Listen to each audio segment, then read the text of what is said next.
1, 2.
1, 2.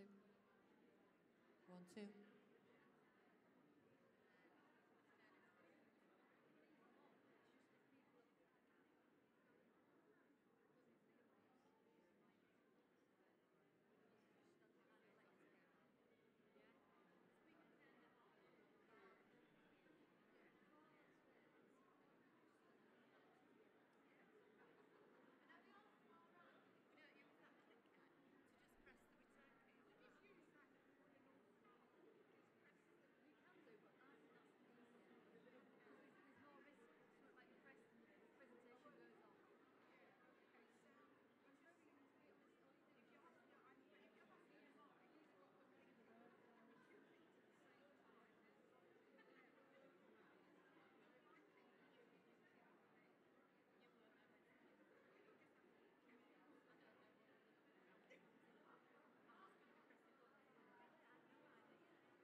members' meeting is about to start. Thank you.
Good afternoon, everybody.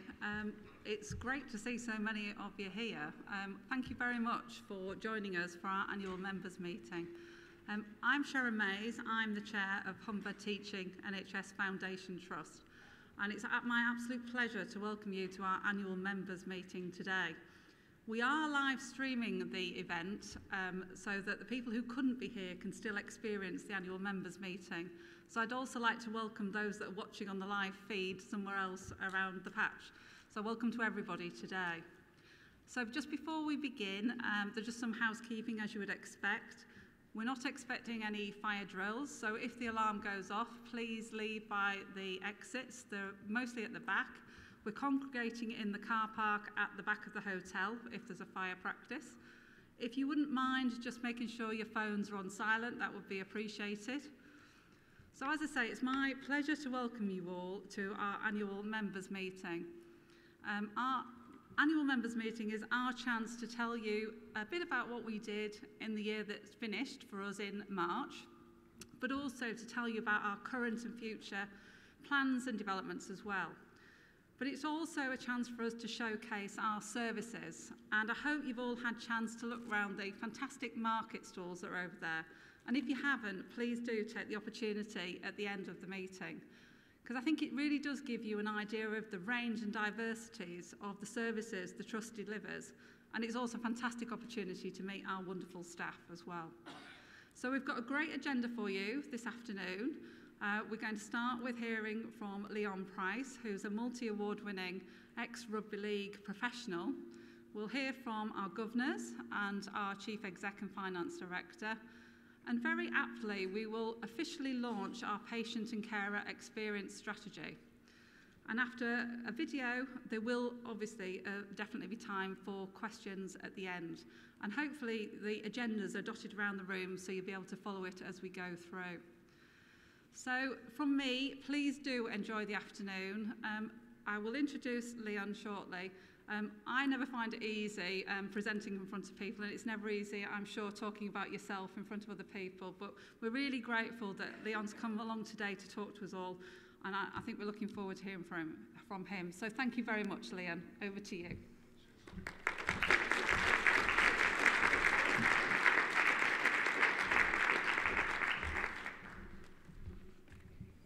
Up a little bit.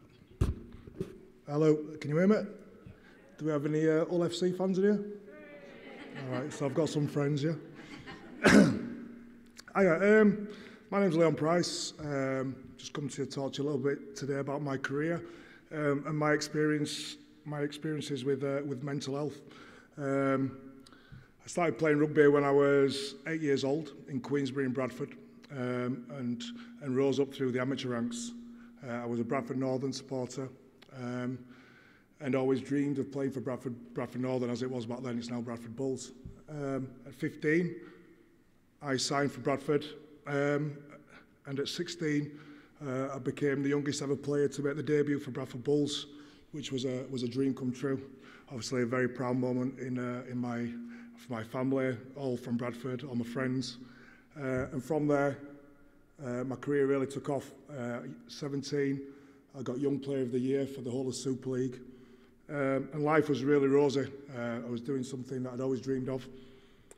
The following year, turned 18, after having all the pressures and the hype of being the Young Player of the Year, winning awards, having a lot of very good media and hype around your name. I had a really bad year, struggled for form, lots of negative responses in the press.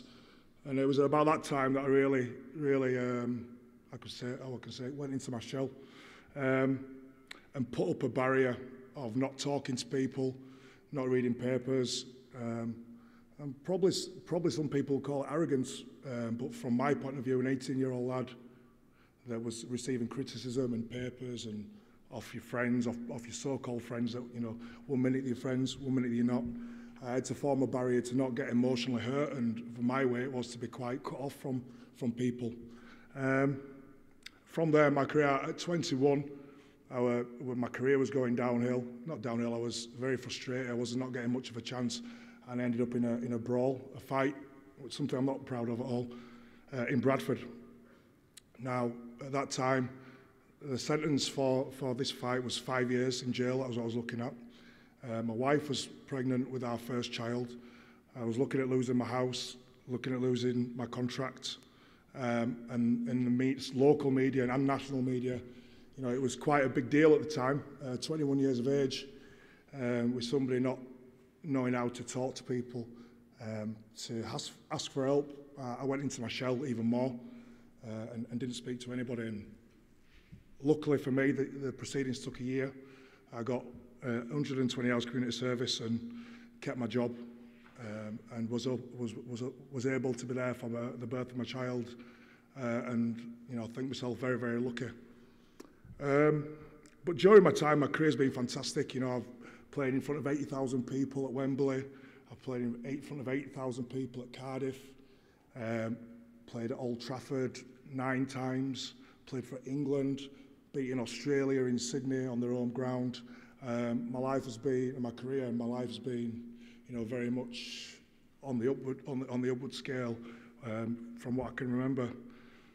But coming towards the end, something I'd always relied on, no matter how much pressure I had away from the field, bad media, people talking about you not in a good way, financial problems, wife problems, children problems, anything that I had a problem with, when I stepped onto that field, I became, in my mind, a superhero. You know, there was nothing I couldn't do. The adulation that you got from the crowd after scoring tries, the way that made me feel, no matter how bad life was off the field, when I was on the field, I felt good. And the problem with that is that only lasts for so long.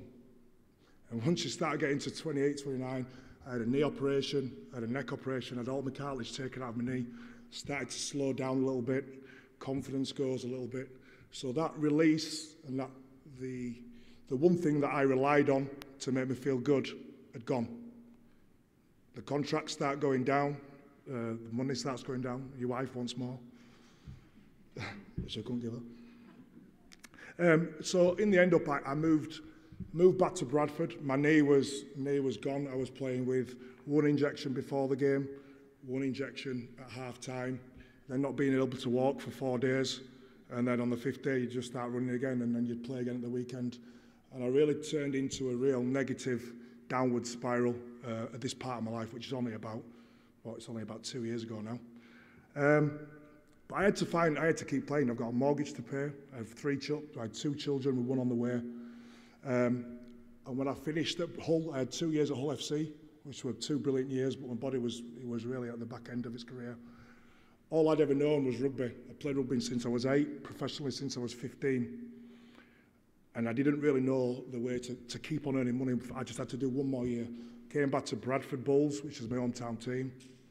I was captain. Was to be captain of my town, that team that I supported since I was 8, 7 years old, was a very, very proud moment for me. And the season started horrendously. We went into administration, so all our best players all got signed by other teams, and there was just me. And I was the only player there with a profile. So all the expectation was on me. I was the captain, the local lad. I'd had this wonderful career, you know.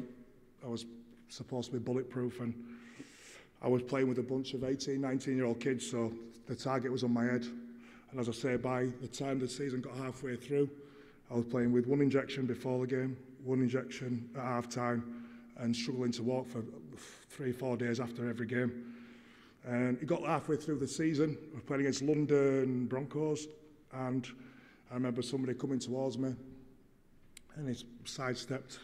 And I tried to make the tackle, and my knee just gave away. And the coach pulled me off, and I had to walk right. If you've ever anybody been to Odsal before? Odsal Stadium. So I had to walk right round in front of all my hometown Bradford Bulls fans, all the people that I'm representing, that I'm one of, all the people that I love, and they started booing me and swearing at me. And for me, that was the straw that brought the camel's back. That was it. I sat on the bench at half time and for the full game. And cried my eyes out, because I knew I'd played 500 odd games, and this is where I'm going to finish my career.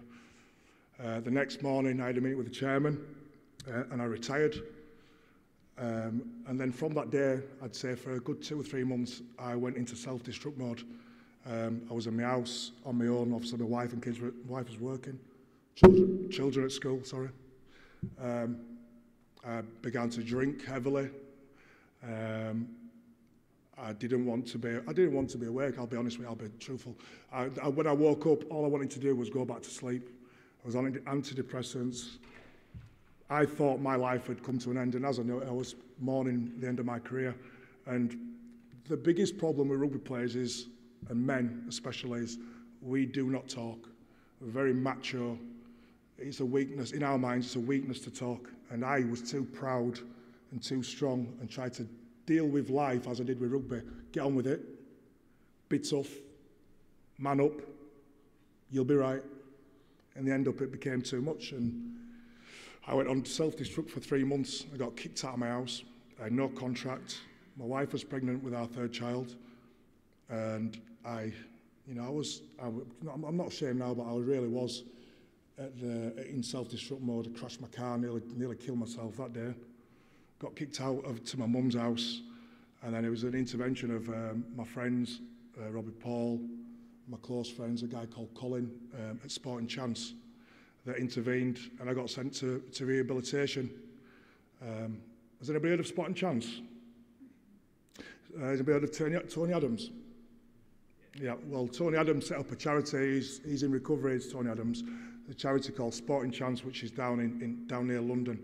I got sent there for 4 weeks, and in them 4 weeks, I dealt with my issues, dealt with talking about things for the first time, talking about things that had gone on my whole career, and realised that I didn't need to look down and look and think, oh God, why has my career come to an end? And started to appreciate everything I'd done, not being embarrassed to ask for help.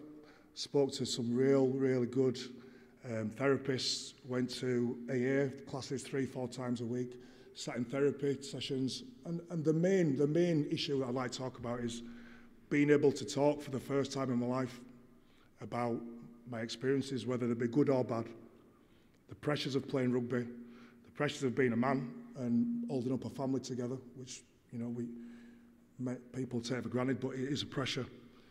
So I wanted to come today and just to spread my message and to say it's okay to talk. You know, we need to break the stigma of it being a weakness to ask for help, especially men.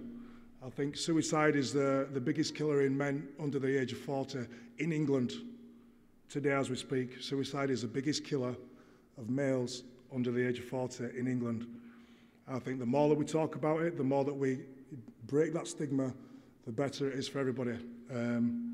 It's not a weakness, and yeah, that's what I'm here to say, is just to share my story. And if it can happen, I mean, people look at me and think, oh, he's got everything going for him. He's a big strapping young lad. He's had 20 years playing at top level. He's been paid a fortune.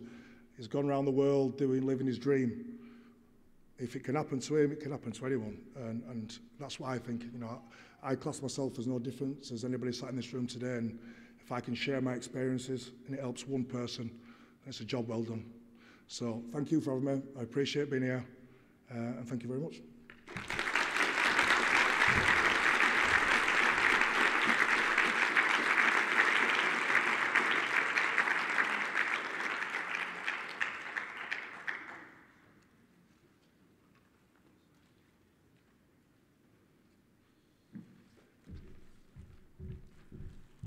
Thank you, Leon. I have to say that was really inspirational, is a word that gets used a lot, but it really was. And I'm sure you'd be a fantastic role model for lots of people and for children as well. So really appreciate your honesty and sharing that story. Really powerful. So thank you ever so much. Really appreciated. Can we just thank Leon again, please?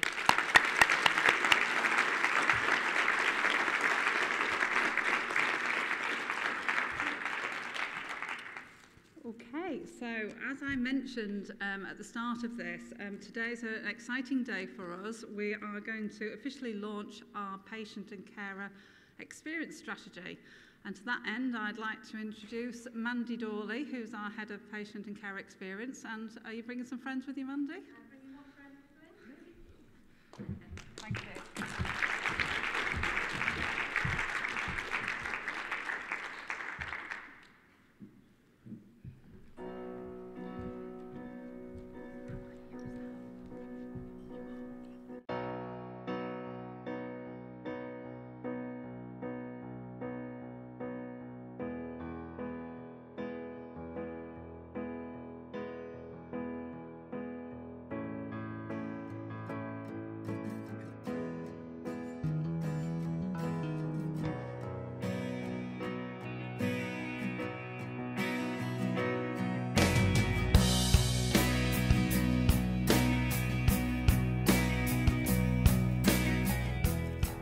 People here today have been very much sort of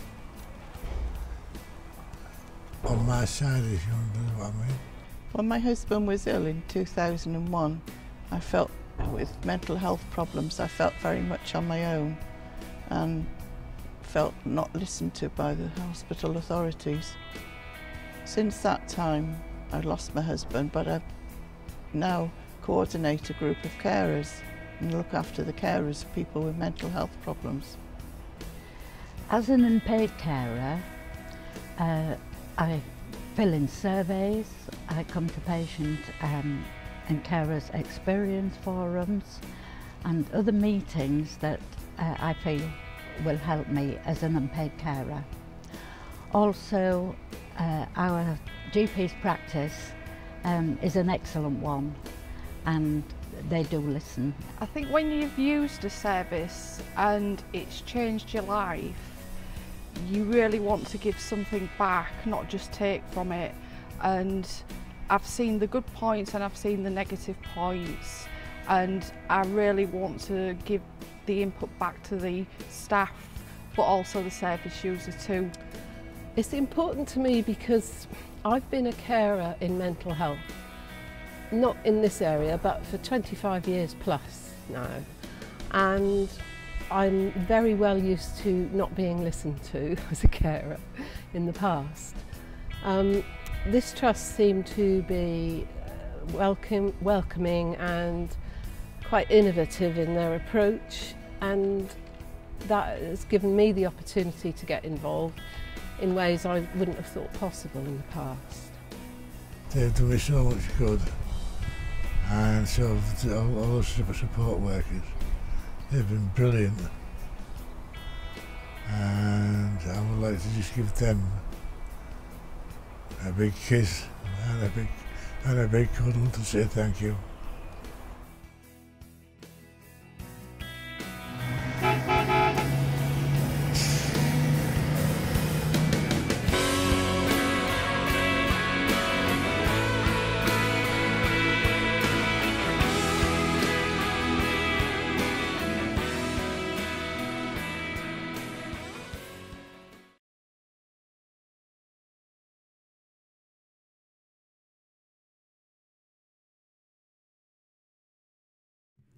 Okay, what we wanted to do today was to demonstrate how we are working together, patients, carers, staff, service users, voluntary organisations, all working together to help to produce our fabulous Refresh strategy. So, developing our strategy. It started 218 days ago on the 14th of February, Valentine's Day. A large group of us got together, there was over 50 of us, who got together to talk about what should patient experience, carer experience and involvement mean to everybody. So from that strategy, development day, we have a group of very keen patients, carers, service users and voluntary service organisations that get together on a regular basis. We call it the Strategy Working Group. So basically they help me write the strategy. On the back of that, they help to develop the action plan to ensure that the strategy isn't a document that's sat on a shelf that will come out every now and again, get undusted, so to speak. The strategy is very, very live, and that's a really important aspect that I want to talk to you all about. We have developed a number of actions for the first year. We've then got years 2 and 3 and years 4 and 5, all within the strategy document. There are many copies available at the back of the room on the patient experience and carer experience stand if you'd like to take one on your way out. Or if we run out, we have got a link. So, 218 days later, what have we done? The strategy, as you'll see from the poster here on my left, it has 12 priorities. Each of those 12 priorities are aligned to one of our 6 trust goals. So you'll see you've got the goals on the banner, and then we've developed 2 actual priorities to each of those goals. And I just wanted to really give you a little flavour of what we've done in the last 218 days. We've got 2 fabulous, well-developed, well-established forums. One's called our Patient and Carer Experience Forum, where we have, I would say, in the region of about 40 people now that get together every 3 months. Might not all come on the same day, but we've certainly got that number of members in the forum. And they provide a voice of their lived experience to our trust activities. We've got a lot of different opportunities for individuals to get involved in the trust. We have a fabulous voluntary services team. We've obviously got the patient and carer experience team. We've got the recovery college, peer support workers. There's all sorts of ways to get involved, research and development, and I've just named a few. So please, if you are interested in getting involved in our trust in any shape or form, please come and see us. We've got contact cards at the back as well, so you've got a connection to us via email or telephone. So, also in the last 218 days, we've been working really hard on developing various different ways of involving you. So we're starting to write a patient and carer experience guide for recruitment. And what we are anticipating over the next few years is that all our front-facing public positions in the trust will have patients and carers involved on the interview panel. Now, we already do that in a few of our teams, but we want to make that a standard across the trust. We've also established patient and carer experience stories as well. So every month when our board meets, either a patient or a carer supported by a member of staff come and talk to our board members about their experiences receiving our care. So whether you are a carer, a service user, a patient, we want to hear your story. So again, if you have a story that you'd like to share with us, please let us know.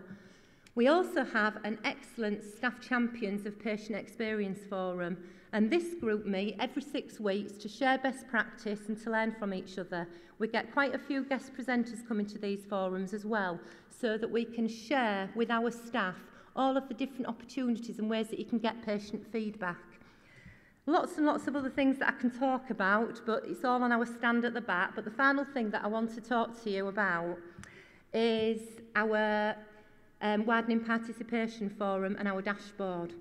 So the Widening Participation Forum is our last forum that we're going to be creating, and this is going to be organisations that work with and support our trust.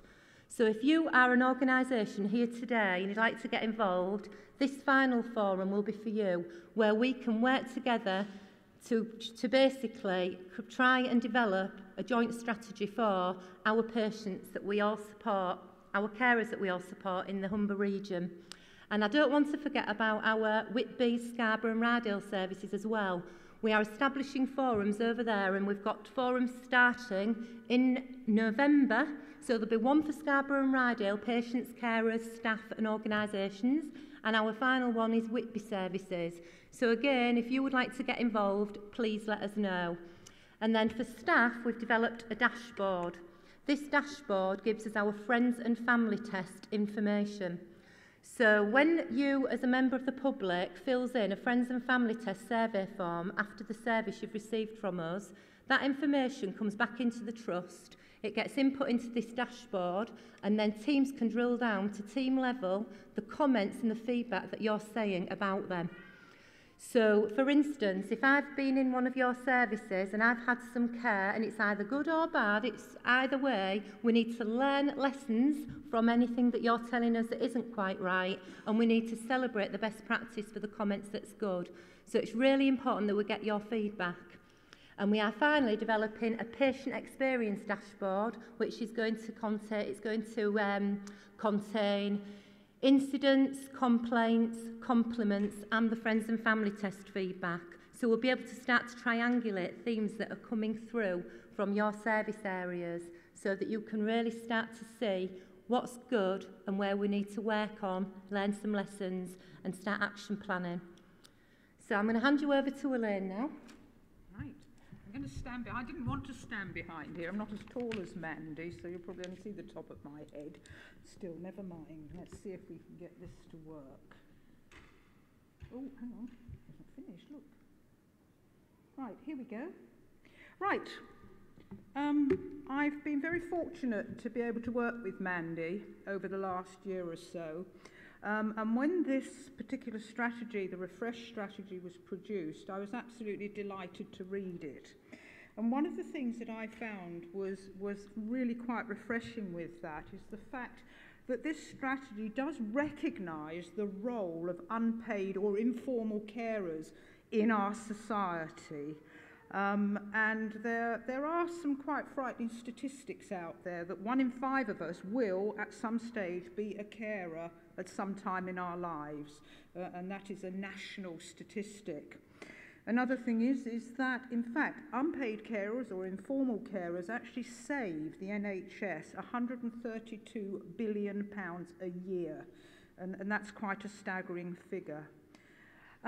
This the strategy itself also promotes an understanding of the role that carers play. And it also promotes healthcare professionals to recognise carers as expert partners in the delivery of care to their loved ones. And that is really important, because who knows they're cared for better than the carer themselves. And I've come across incidents myself where, because that intervention or that team working hasn't actually developed, that the actual journey for cared for individuals through secondary care has been far more traumatic than it should have been. And had that partnership existed, then in fact the outcomes would have been very, very different. Oh, hang on, that's in the wrong... Sorry, that's been put in the wrong way. The next one is the opportunity. One of the things that this strategy actually does is give healthcare professionals an opportunity to actually identify what we call hidden carers. And in the East Riding of Yorkshire specifically, we calculate that we've got probably about 37,000 individuals who are these unpaid or informal carers who have not been identified. Now, that could be for a number of reasons. It could be because they don't consider themselves carers, they're just doing something they do out of love or duty, whatever that happens to be, or they just don't know, they just don't understand the term. But what this has done, and in fact we're beginning to see the results now as a direct result of this strategy, is that unpaid carers are being identified on that journey through secondary healthcare, and that the numbers of people that are coming to the care service, the carer service in Beverley, is actually rising as a direct result of this strategy. And that really is something that the Trust should be very proud of. And it would be wonderful if all the organisations throughout had this sort of incredible focus on carers. It's absolutely wonderful. Now, as well as identifying carers, what happens with health professionals is it gives them the opportunity to signpost carers to services that can support them in their caring role. And one of the things that we often find quite difficult with some carers is they don't actually want to get involved in those services because they have a feeling they're going to be judged on the level of care that they're giving to their loved ones. They don't want interference, if you like, from those third parties.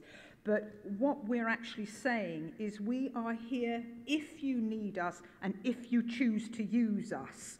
And it's about making carers' lives a little easier and getting carers ultimately to look after themselves as well. So from a Carers Advisory Group perspective, I really would commend this patient carer strategy. I'm absolutely delighted with it, and I really would like to extend my personal thanks to Mandy, because I think what she has done is an absolutely amazing job, and certainly for myself, and I've actually spoken to quite a number of members of East Riding Yorkshire Council, including some of the councillors there, to say that this strategy is one of the best examples of best practice for a strategy that I have seen in a very long time. So many thanks to you, Mandy, and also to the Trust itself. Thank you.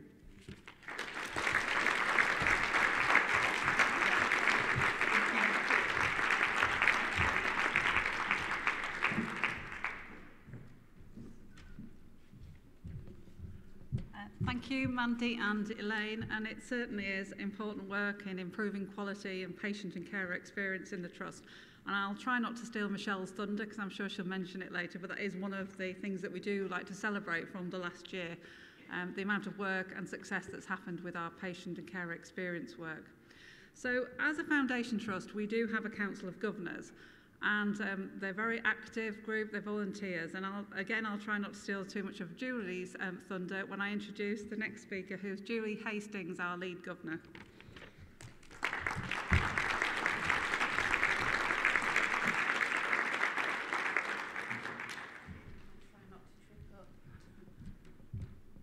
Helen's on standby in case I mess the video up. It's lovely to stand in front of you again. It doesn't seem very long since last year. Many of you will know that I had a medical emergency last year and ran from here to Castle Hill and back again. Thankfully, this year my dad decided to play up a couple of weeks beforehand, and I brought him home on Sunday, checked up on him this morning, and he's fine. One thing I'd like to say is, Leon, you're a superhero because you actually had the courage to stand up and talk to us today. Absolutely amazing in my book, and it's really, really hard. Communication's key to what we do as governors, and it enables us in the trust. So those of you that spoke to me today in St. Stephen's, and those of you that kindly spoke to me today while we've been at the stall, I understood and I heard what you said. I will not ignore it, and I will take it forward. And people know that I will, as will the rest of the Council of Governors. Got a thank you to say to Paul McCourt, one of our partner governors, who actually gave me the inspiration to spend probably a month annoying Health Stars and Smile, who have funded the next video. Please watch it, it explains what governors do. Hello, we're Humber Teaching NHS Foundation Trust, and we are a multi-speciality provider offering a wide range of health and social care services, from primary care, community mental health, through to substance misuse and learning disability services.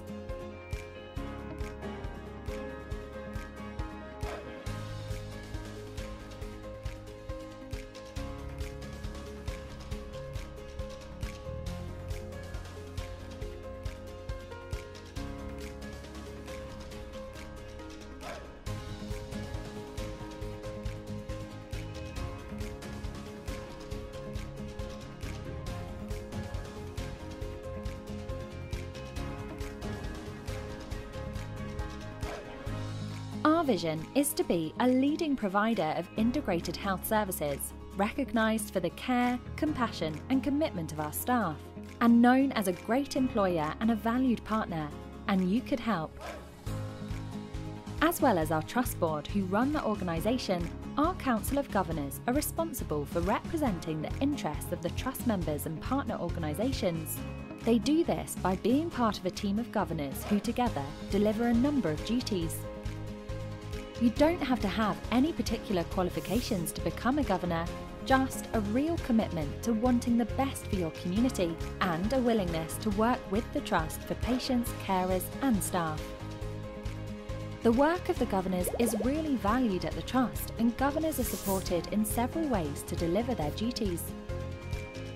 Our Council of Voluntary Governors is split into constituencies, including elected public governors made up of people from Hull, the East Riding of Yorkshire, wider Yorkshire, Humber and Whitby. We also have elected service user and carer governors, as well as elected staff governors and appointed governors. Here is a brief snapshot of our duties.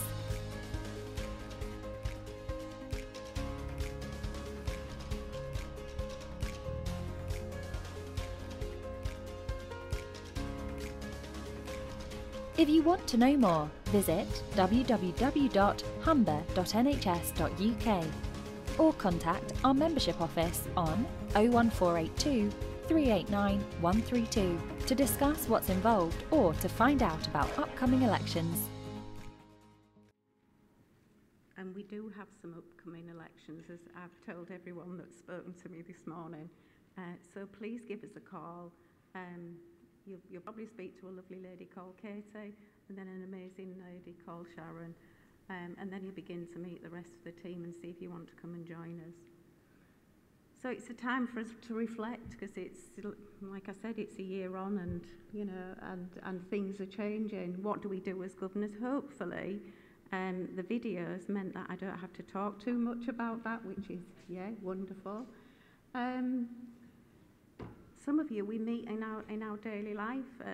A lot of you know that I've been accosted in the hairdressers looking very strange, and you ladies will understand that the strange things we do to our hair are quite amusing. one thing that we all share, we're all very, very different, and it's that commitment to our community. And our community it begins with our staff, and it goes wider and it ripples out. And especially today, I'd like to praise our carers that are sat here and that have done some amazing stuff to help Mandy get where she is with a strategy. You do get there on your own. It is all about partnerships. Listening is something that we do. So those of you that communicated with me today, I did hear what you said. I understand what you said, and thank you for speaking to me.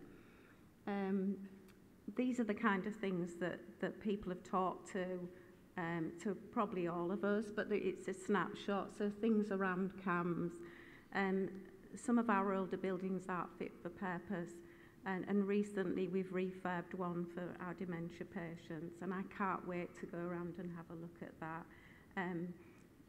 My pastor's working for the Alzheimer's Society, where I was privileged to see some really innovative stuff, and it's nice to see Humber stepping up and doing that, and it gives colleagues the opportunity to do their job in a much, much easier way.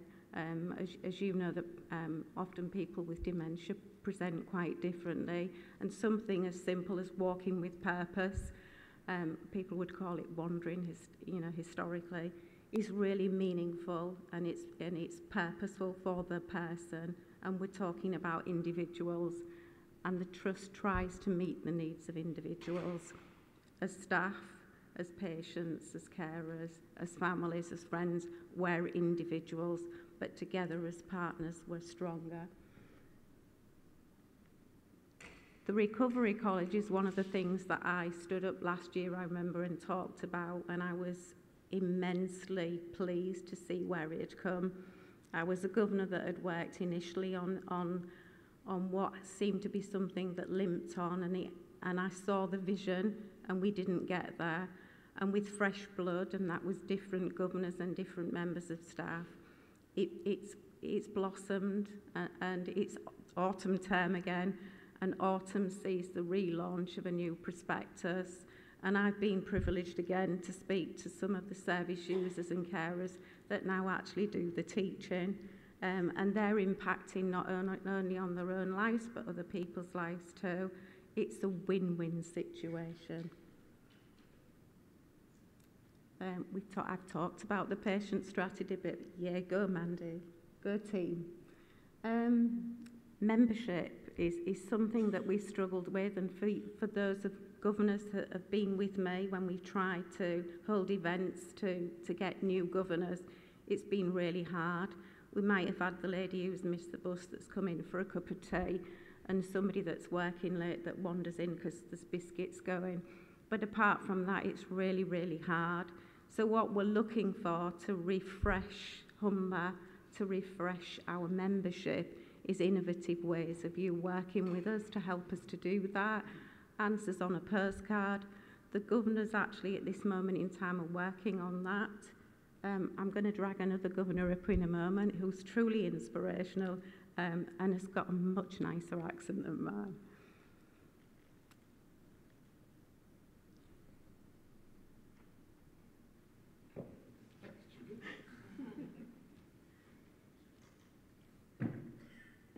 I don't believe the inspirational bit at all. I want to pick up on the point that Julie made about members. Now, I shall shortly be completing my second term of office as a governor, and it's right that there's a sell-by date. It allows the Trust to keep fresh its Council of Governors. However, I shall remain an active member. Membership of our local NHS Foundation Trust has never been so important. It costs nothing, and it means a lot. I shall remain an active member because, as a member, I'm signed up to keeping this trust in public ownership. It belongs to us. As a member, I'm showing my support and gratitude to our wonderful, hard-working and caring staff. a sign of solidarity. As a member, through the elected governors, I'm able to influence the future of this trust, making sure it continues to meet the needs and aspirations of the communities it serves in Hull, East and North Yorkshire and beyond. So members here present, activate your membership, take part in the election of new governors and keep in touch with them, lobby them, harry them. Let them know when you notice things going well, and let them know when you have any concerns. It's your trust, it's our trust. It has the potential to be the best in the country, and it's on its way, and members can make that happen. Thank you.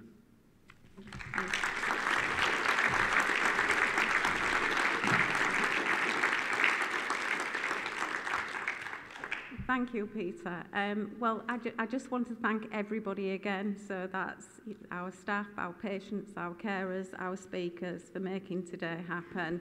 But we need you, as governors need you to be members. The Trust needs you as members to maintain its status. But we also need that communication.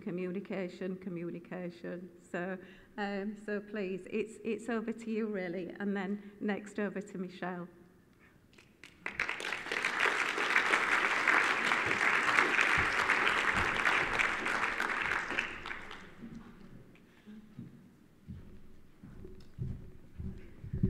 Well, good afternoon, everybody, and welcome.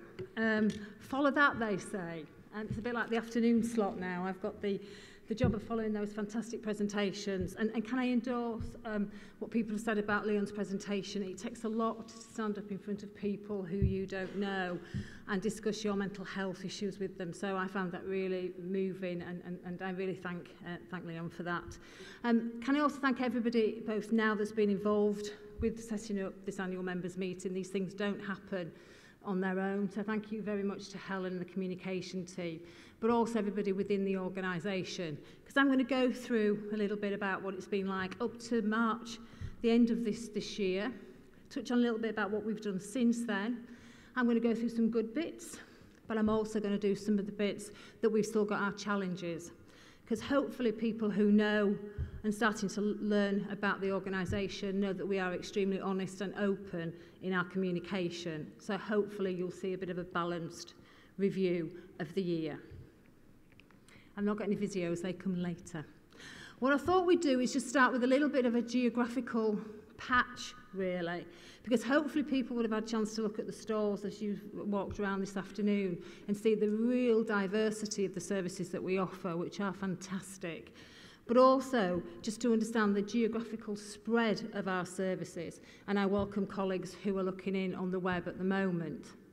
It's great that so many people have come this afternoon, but we go right up to the area of Whitby, all down the east coast to Pocklington and then across to Goole. So I think we've got about 4 beaches actually, which is quite nice.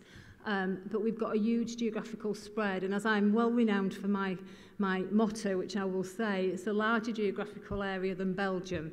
So it was just very helpful just to put that up about just the area that we actually serve. So about our organisation, a lot of this has already been mentioned before.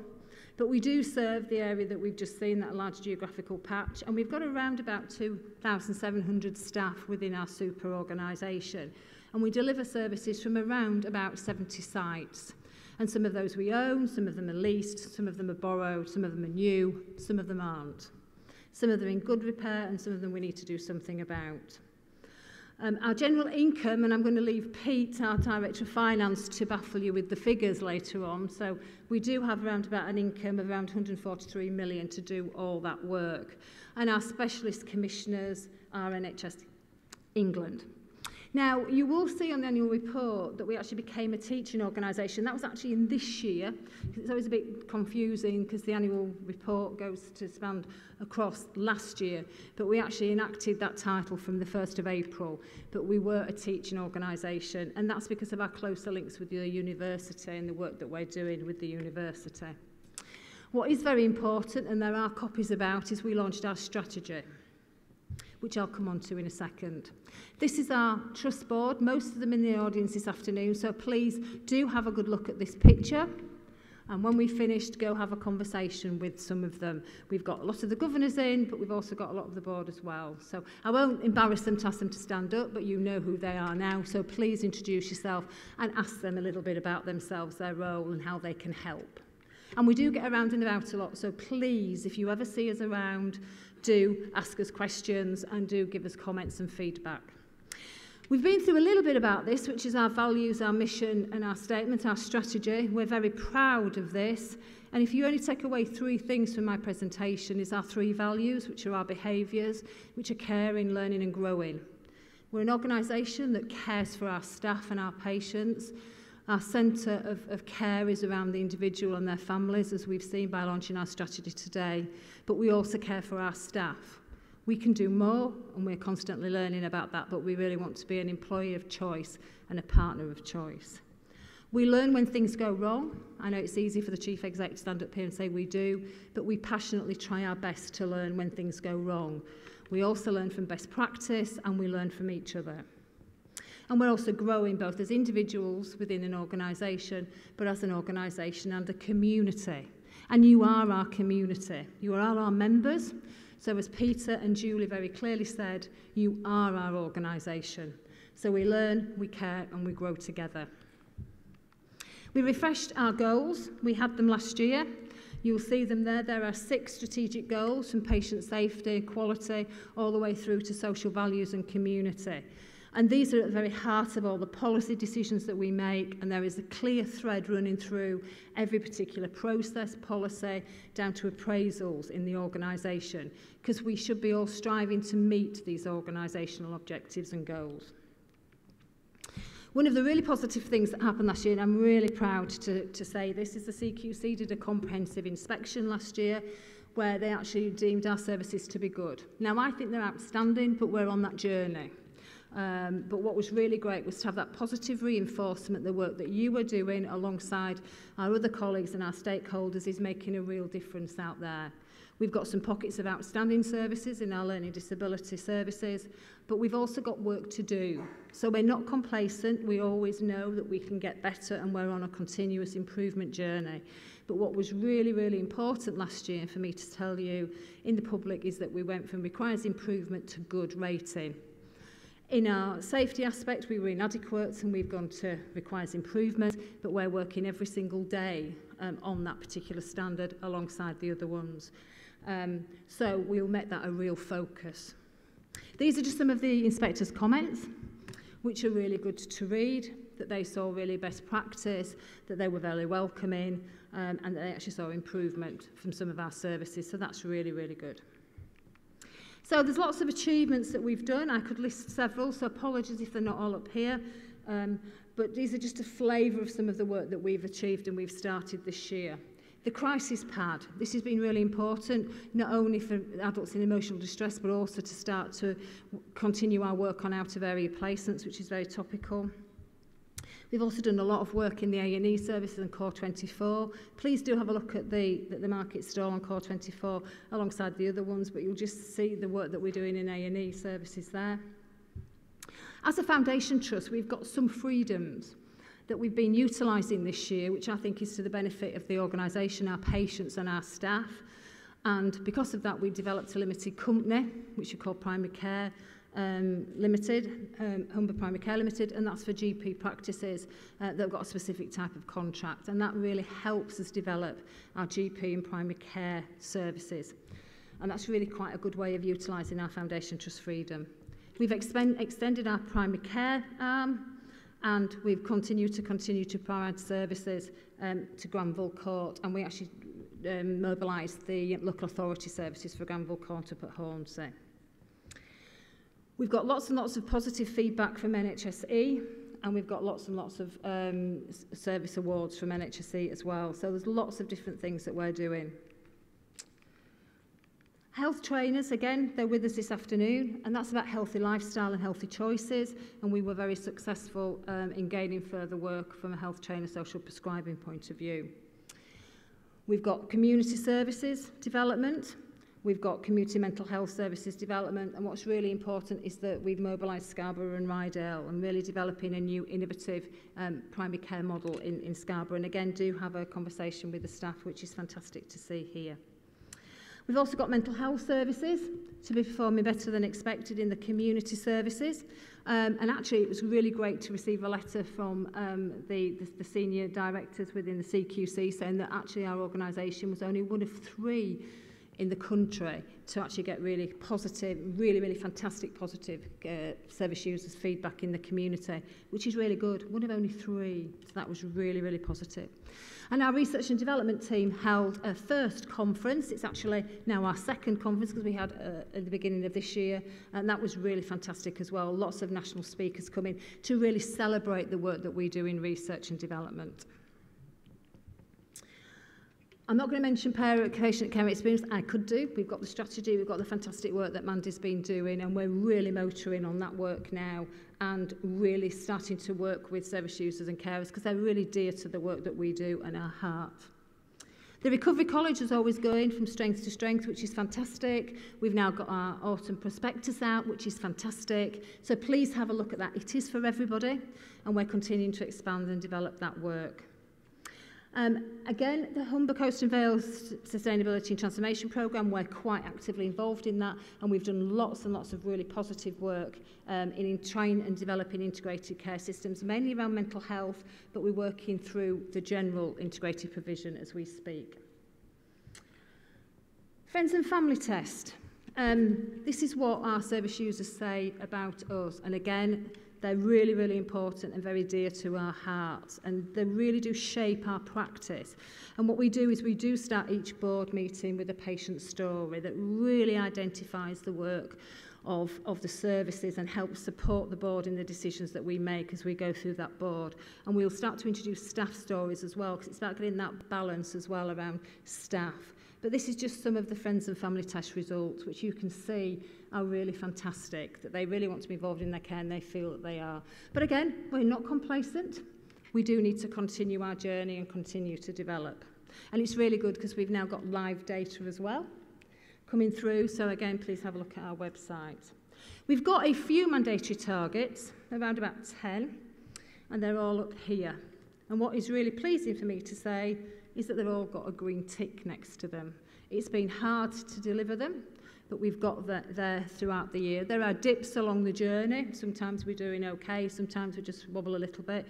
But on the whole, all of our key mandatory targets we have hit. Admission of people to under 18s, we unfortunately still do admit people under 18, but we're building a whole new CAMS unit at Walker Street for that. But actually from a target perspective, we're okay. But actually we would say we need to get better at that and not admit anybody in relationship. Best practice for learning disabilities, we do follow that and we'll continue to follow that. But you can read what's on the screen. Absolutely fantastic, and thank you to every member of staff who's made that possible, because they are really challenging times in the NHS, and they may seem quite simple statements, but they're really tough to deliver, especially with increasing capacity and demand. And one of the things that we have found this year particularly is that the rising capacity and demand for mental health and community and primary care services continues at pace.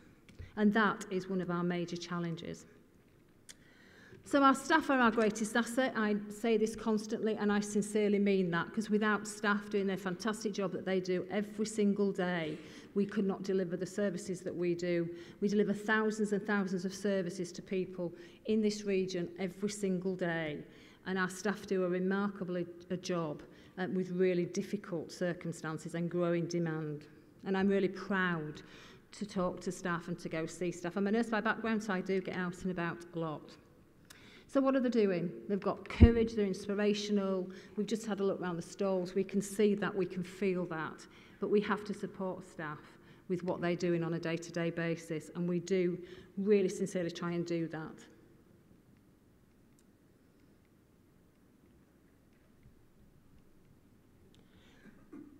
So again, I do thank them. We have started to do things within the organisation. We've put an extra annual leave day on to reward staff. We do monthly staff awards, and we do our annual staff awards as well. Sometimes it's the little things that matter, so we are trying our best to improve environments that staff work in and actually start to look at more flexible working conditions. But things are difficult in a large-scale organisation like this when you've got a large geographical patch and a large desperate workforce. The other thing that I've not mentioned is the staff charter. It is about, we've introduced the staff charter, we're reviewing that at the moment, but that I think hopefully sets out quite clearly what we as a team and an organisation will help support each individual staff member with and what staff members are going to help the organisation with as well. So, the challenges. What do, oh, geez, I was going too quickly. CQC. Obviously, we will continue to develop and work with the CQC standards. We think we're on the right road. We know we're on the right road. We know we're outstanding. We just need to actually tell everybody that because I think we're getting there, but we need to do a lot more work on that. We have got budgetary pressures. Most financial pressures are within the NHS, are in provider organisations, and Pete will just give you a bit of an idea about how tough it's been this year. And it will continue to be tough from a financial point of view. That's partly due to the capacity, partly due to our funding regime and our mechanisms for getting money, but also partly because of the savings that we have to make on a year-to-year basis. So we have got a budget reduction strategy. What we are doing is linking the budget reductions to the quality improvement methodology, and you'd have seen that as you've had a look around the stores, and the two go really hand in hand together. And our workforce. Recruitment is really difficult within the NHS. I think hopefully most of my chief exec colleagues will have articulated this. I know I have, both nationally and locally. We are doing relatively well recruiting, but we need to do a lot better at recruiting. But the nurses and the allied health professionals and the staff just aren't available. So we need to start to think about innovative ways of actually starting to look at the roles that we provide. But what is fantastic is an initiative, I'll give you a little plug, is that we've got recruitment down the 29th of September where we're actually oversubscribed. And I think we've got hundreds of interviews literally on that day, which is really, really good. And we'll do that a couple of times this next year. So moving on, obviously there's the whole change in the Humber Coast and Vale STP and the integrated care systems, which is a challenge, but we should also look at it as an opportunity to further integrate our services and bring the mental health and physical health agendas closer together. We have got to continue to develop our services on the backdrop of reducing finances and limited resource and increasing capacity, and that's where that balance comes to in relationship to efficiencies and savings, but that's a challenge that we'll continue to address with earnest. So, not to leave you on a too depressing note, there's lots of opportunities ahead. These are just to list a few. We will continue to try and develop our organisation that staff are happy and want to work here. We'll continue to transform primary care and develop our primary care arm because we really believe that a lot of the work and a lot of the demand and capacity can be more manageable through primary care and integrated care. And the models that we're doing in Scarborough are beginning to identify that, so that's really good, so we'll need to continue to do that. We will continue to transform our services, but with patient-centred. The patient is at the very heart of what we do. That's why we're here. We're here to make sure that the patients have the best experience they possibly can and support staff in delivering that service. We're going to look at our dementia offering and see if we can develop a challenging behaviour offering for the wider geographical patch. And we'll continue to be collaborative and work really closely with our stakeholders and partners. Lots of other things to do around reputation for patients, and we'll continue to do the work that we've described today, and we'll continue to develop our out-of-hospital care pathways because we don't want to have anybody out of area. We haven't had anybody out of area placed for mental health since April, and we will continue to do that and work very closely with it, and we'll continue to develop 7-day services. The research is really important to us, so we want to continue to develop our research and commercial arm and really start to link it in with our industry and private sector, like our pharmacy services, a lot closer together. So our work has been rewarded. Oh, I keep going too quickly. We've had lots and lots of awards this year, and I commend staff because it's them that have done this work, and we continue to develop that, and we'll continue to support staff in relationship to awards. We've got the Practice Nurse of the Year from Charlene, it was at Fieldhead in Bridlington, and Alzheimer's Research Leader Award, and we've got 2 highly commended in the Health Service Journal Patient Safety Award. So that, coupled with the work that we're doing in patient safety, is really, really positive. And there were 2 really highly commended, which were unusual for mental health trusts, which is really, really positive. More rewards as we've progressed over the year. Our psychiatrists have been rewarded. We've had CAMS Innovation, and we've got Community Nurse of the Year with Maggie Bean, up and coming General Practice Awards. So lots of different scope, and it just gives you a breadth of flavour of the amount of work and the great contribution that staff have made. So in summary, it's been a really tough year. It's been a challenging year. We've moved at pace, which we'll continue to do. We'll continue to sustain our hard work over the next 12 months. We've also got the challenge that I've talked about in relationship to capacity demand. We have developed, I think, a sustainable strategy and a sustainable organisation for the future, and I think we've got the infrastructure to meet the challenges of the future coming forward, and that includes with the workforce. And we have, I'll leave Pete to give you the news about, we did actually meet our financial challenges. Again, they were difficult, but we did meet them. But once again, it's down to staff. The staff have done that. It's the Trust Board are here to govern the organisation and be a spokesperson on behalf of the public. I am here to serve you, but the board could not do this without the commitment and the benefits and the work of the staff. So thank you all. I hope that's given you a bit of a flavour of the organisation and a little bit of the challenges that we face, but lots of the rewards and the positive nature of the work that we've done. And I'm really proud to be in this organisation and really proud to represent Humber Teaching Trust. So please carry on the good work. I will be around for later if people want to have a conversation, but I'm going to hand you over to our Director of Finance, who's going to take you through the statutory point of this meeting, which is to present the accounts.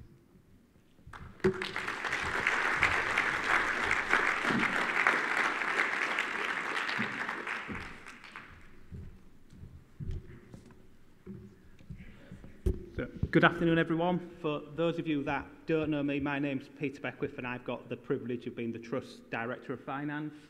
Before I go into the presentation and talk about Humber, I think it'd be quite helpful just to do a bit of the actual wider context of the NHS and how the NHS is performing financially. So for the last financial year, 2017-18, almost half of the providers in the NHS ended the year in deficit. And that deficit was just over £960 million, which was double where the provider side planned to be at the beginning of the year and was a worsening from the last position in 16-17. So I think we see it in the press, we see it in the news, we hear about the financial difficulties. It is real. The finances in the NHS are very challenging at the moment, and I think just to bear that in mind and bear that in context as I talk about the position for Humber, because we've had a challenging year. We have ended it successfully, some of that will come out in my slides, but I think we just have to bear our performance in terms of the wider system and the wider context.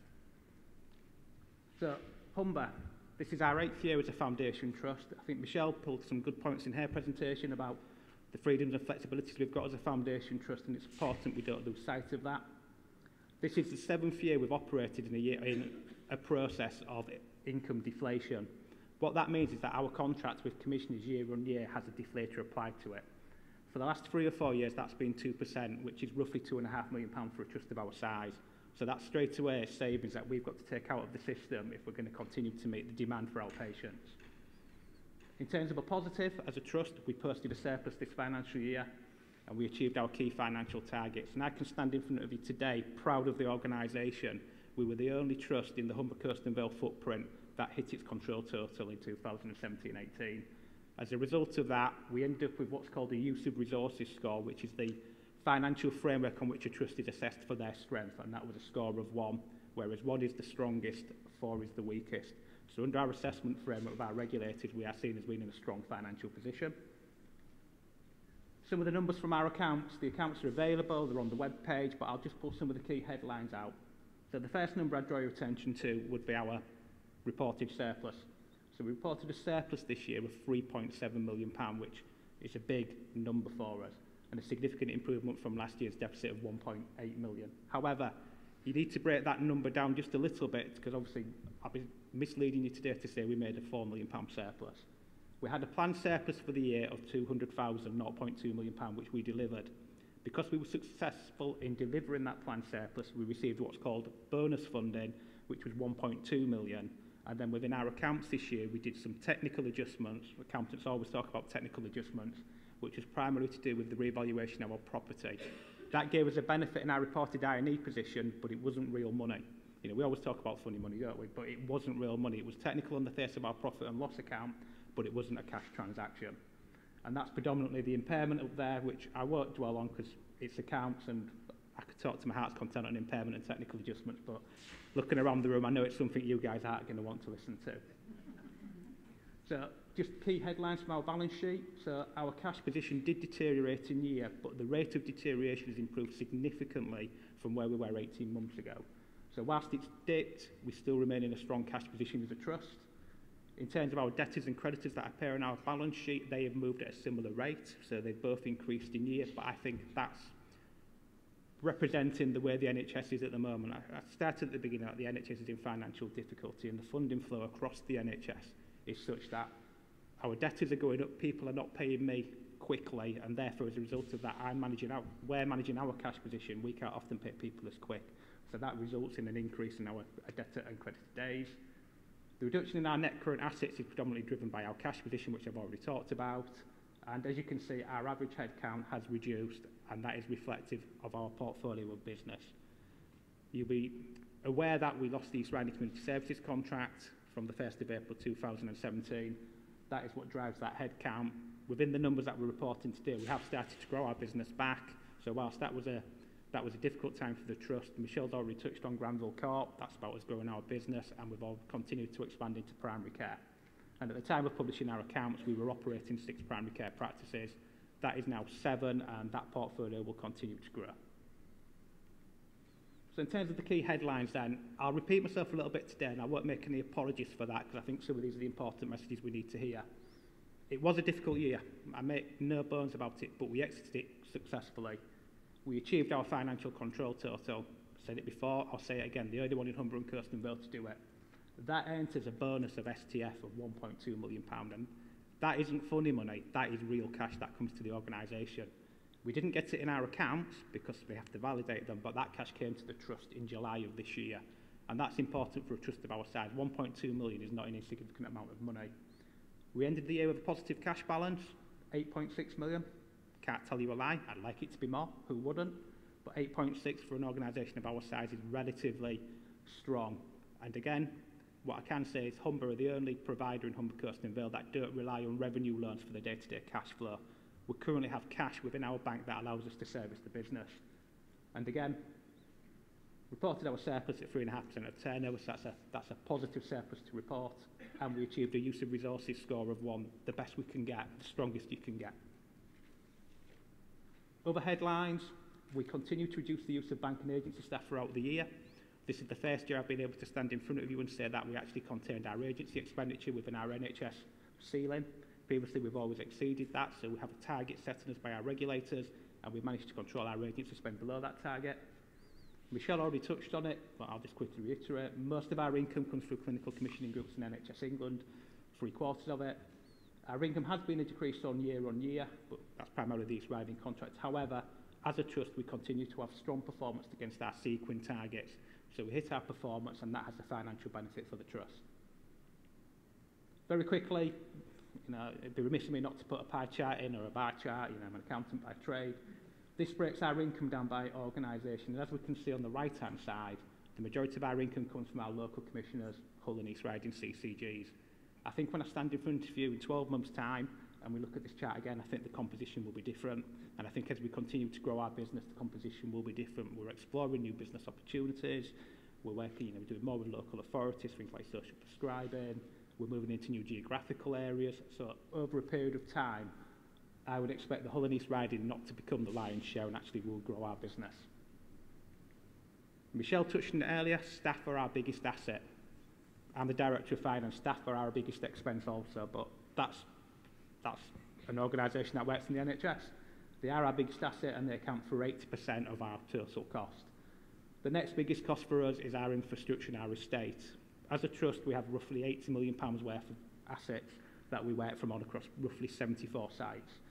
We have to maintain those assets, we have to depreciate them, we have to do all the technical adjustments. That is the second biggest expenditure for us as an organisation. Staff costs, just a very quick breakdown of staff costs by technical group. Almost a third of our staff are nursing and health visiting staff.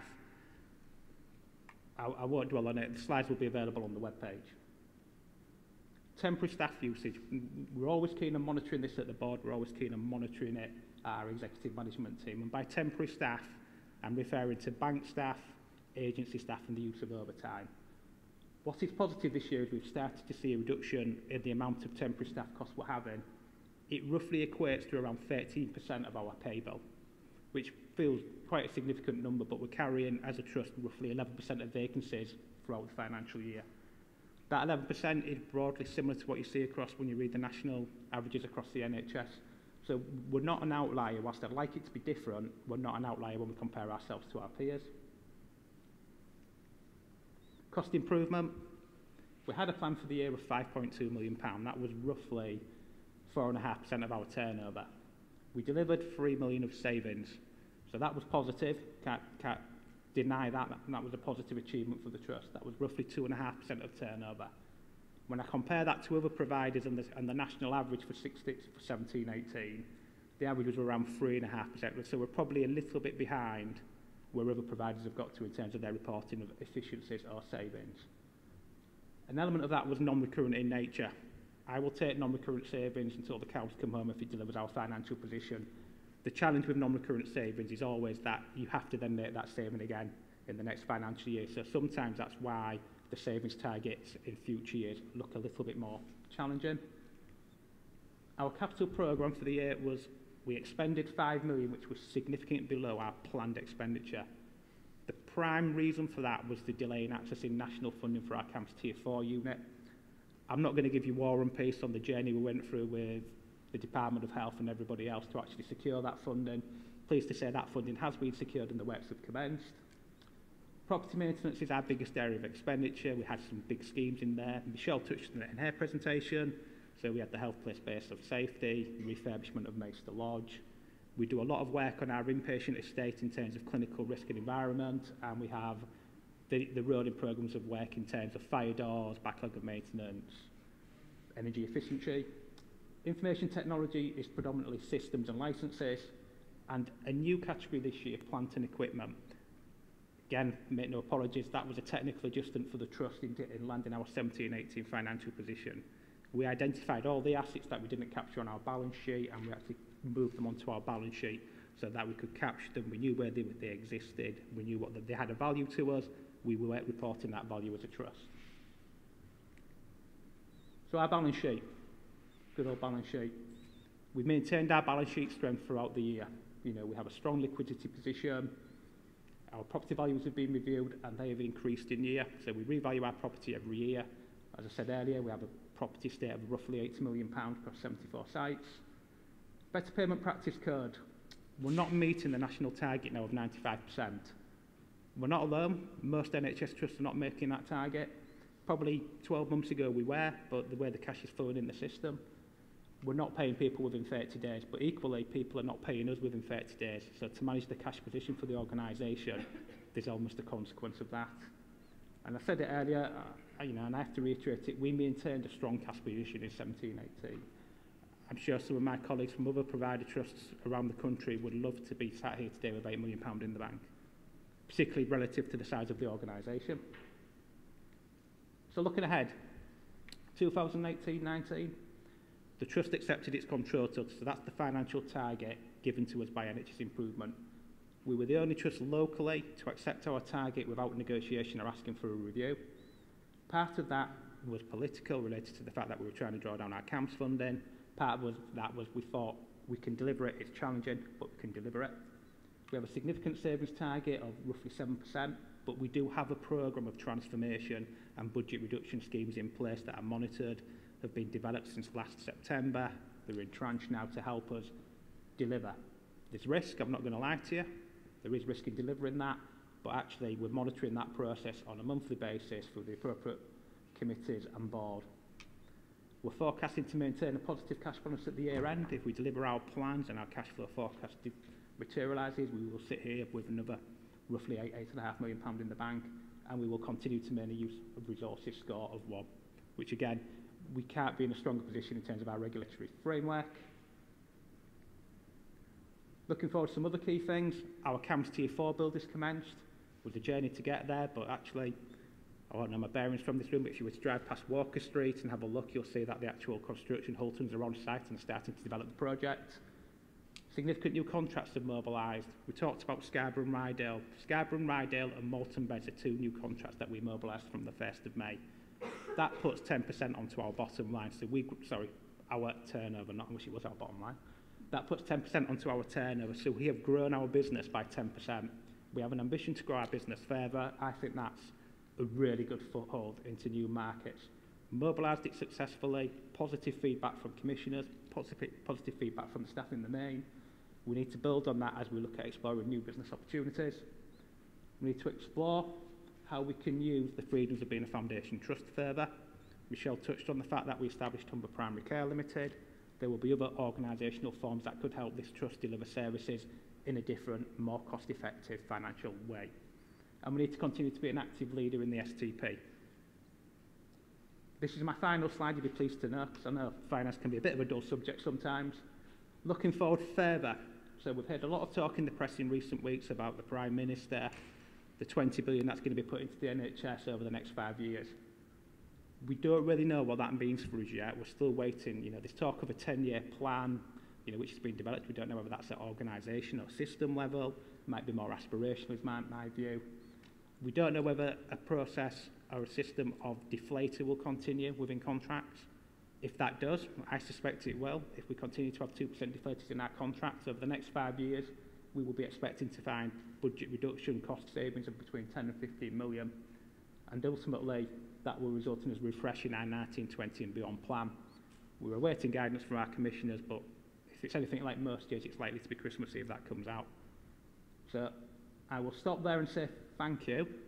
I know we're going to do questions at the end, but I've got the privilege to not present, but introduce the refreshed trust videos, which are about our values of caring, learning and growing. So if the button works, I will walk up the stage. We launched our strategy at the beginning of the year, and that's gone down exceptionally well, and we're continuing to review and refresh that. We're also making sure there's a really golden thread between our 6 strategic objectives and everything that we do in the organisation. But importantly, 2 things. Patients remain at the very heart of what we do, and staff are our best asset, and we really do need to nurture and support and reward our staff at every available opportunity. They do a fantastic job. We held our 2nd research conference, which was fantastic. Speakers from carers and patients by experience with academics and professionals. We've also appointed a patient and carer experience manager, and I'm particularly excited to see the work roll out across the trust under her leadership. And it's great to see patients, carers and staff working together to co-design a strategy, but more importantly, agree on the priorities for the next year. I suppose the main highlight of certainly my year, and I'm suggesting the whole of the organisation, is the CQC report. What a fantastic achievement to get good overall in such a short space of time, and that's fantastic. So one of the main projects that we worked on was the development of the garden at Granville Court up at Hornsey. We're involved in the dementia-friendly project at Maester Lodge. We've taken on lots of challenges. We've seen the Willoughby to Whitby bike ride, which was fundraising for the Humber Centre. We've done lots of work across therapeutic groups with allotment groups and guardian groups with community mental health. So it's really been a lot of positive work going on. The leadership programme was commissioned just before I started, and it's in its 2nd cohort now. The 1st cohort has just completed a couple of months ago.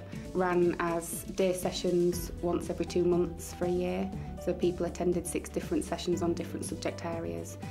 We had keynote speakers from across the region, so we had people like the CEO of the City of Culture coming to talk about their experience of leadership. The health improvements course has gone really good this year. We had a lot of interest and the patients didn't want it to end. We are hoping to carry this on over the summer into next year, and we've got a lot of interest from a few more patients, and hopefully we'll get a lot of them joining the course. The Department of Psychological Medicine, we've been awarded just short of £700,000 by NHS England. We've set up a new service for patients who attend A&E frequently with mental health problems. In addition, the new funding is to allow us to deliver a treatment service for patients who self-harm. We haven't done that for many years. Initially, I was visiting places, visiting anywhere where there was footfall of older people, to talk about the project and encourage them to come forward to take part in the research. So we have 3 courses that run on the internal training diary that are to do with supporting people with learning disabilities, communication and swallowing needs. We've been able to train the Hull Central PCSO team in how to support the communication of adults with learning disabilities, autism or mental health.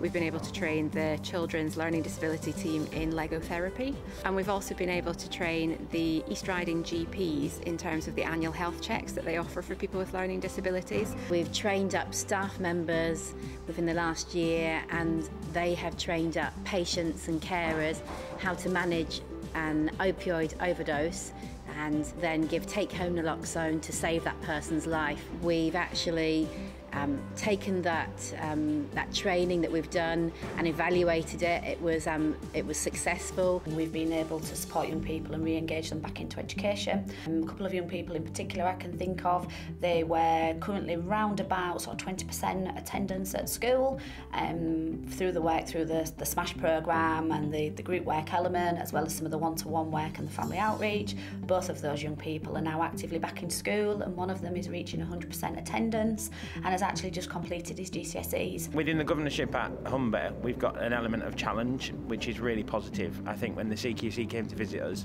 I think one of the things I was most proud of was the collectiveness of the governors. I think we all recognised exactly where we were as a trust.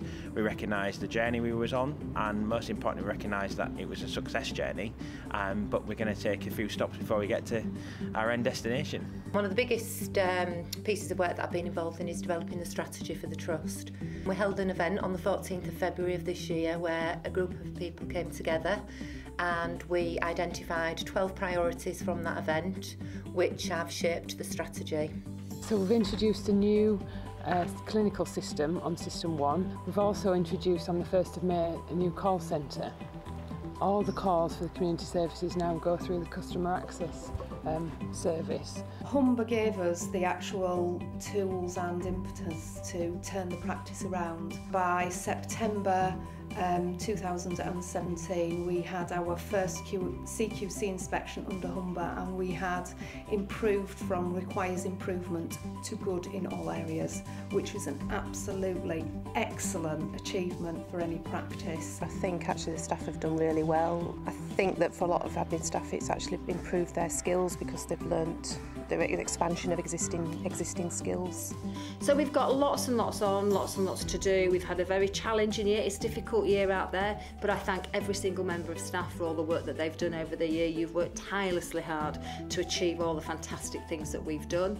We've still got a journey to do, and we'll continue to do that. But thank you for putting the patients at the very heart of what we do. And remember, everybody's involved in patient care, everybody across the organisation. I'm proud to work in Humber. I'm also proud to work in the NHS as we celebrate the 70th anniversary of the NHS. Thank you all. Let's have a fantastic year going forward as well.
as I said before, anybody who hasn't managed to get round the market stalls, please do. There's some fantastic displays there. And thank you. And I hope to see you all again next year. And safe journey home for all of you. And thank you very much for your time.